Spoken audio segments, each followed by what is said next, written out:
এদিকে জার্মানির 7-1 গোলের বিশাল জয়ে উচ্ছ্বসিত দলটির বাংলাদেশি সমর্থকরাও।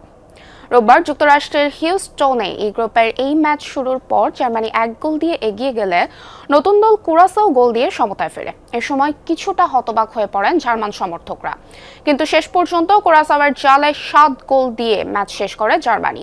পুরো ম্যাচে কুরাসাওকে কোনো সুযোগই দেয়নি জার্মানি। 2014 বিশ্বকাপে সেমিফাইনালে ব্রাজিলকে 7-1 ব্যবধানে হারানোর ঐতিহাসিক ম্যাচের স্মৃতি আবারও মনে করিয়ে দিল জার্মানির এই বড় জয়। ঢাকা বিশ্ববিদ্যালয়ে টিএসসিতে খেলা দেখতে আসা সমর্থকরা বলেন, 14 বিশ্বকাপে 7 গোল দিয়ে বিশ্বকাপ জিতেছিল জার্মানি। তাদের প্রত্যাশা এবারও সেই ঘটনার পুনরাবৃত্তি ঘটবে।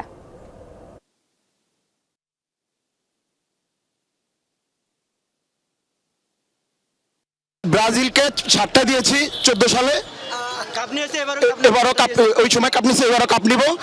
কুরাসাওকে 7টা দিয়েছি, নেক্সট আর্জেন্টিনাকে দেওয়ার চেষ্টা করব। ইতিহাসের পুনরাবৃত্তি খুব ভালো লাগছে, বাট মিশন এখনো শেষ হয় নাই। আমাদের দীর্ঘ বিশ্বাস ছিল যে আমরা কামব্যাক করব এবং ভালো একটা ফলাফল পাবো, সেরকম একটা খেলা উপহার দিয়েছে। ব্রাজিলের সেই মানাখানা সেই দুঃসহ স্মৃতি আবার ফিরে আনছি, এতে আমরা আসলে অনেক খুশি।